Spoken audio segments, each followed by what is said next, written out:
guys, grabe, sobrang init ngayon. Kaya huwag niyo kakalimutan uminom parati ng tubig or magdadala rin kayo ng tubig sa trabaho. Okay? So ngayon magsha-shower muna ako kasi. So yun guys, huwag niyo kakalimutan dahil sobrang init ngayon. Uminom kayo parati ng tubig at maligo.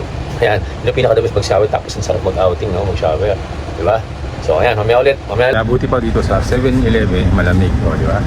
Malamig muna tayo dahil sobrang init ngayon. Kaya dito tayo 7-Eleven, malamig. So ayan, tayo ngayon sa may grocery. Nagtuk ng Reese. Grabe pila. Pero malamig na.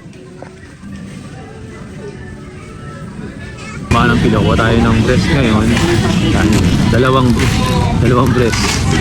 Para mamaya. Tapos snacks na with bread. So para hindi boring mamaya yung ating dinner dahil breast. So i-adobo ko na lang yung breast. Pero wala nang rice, tas with egg, yun ang kakain natin for dinner. Yan, tas tomorrow na makaintid na tayo sa pila. Yan, malapit na tayo sa pila.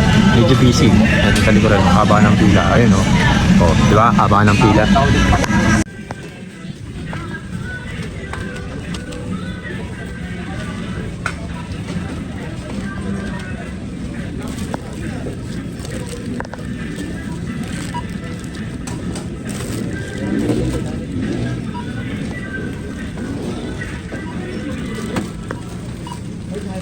Oh, shoutout muna kay Kuya.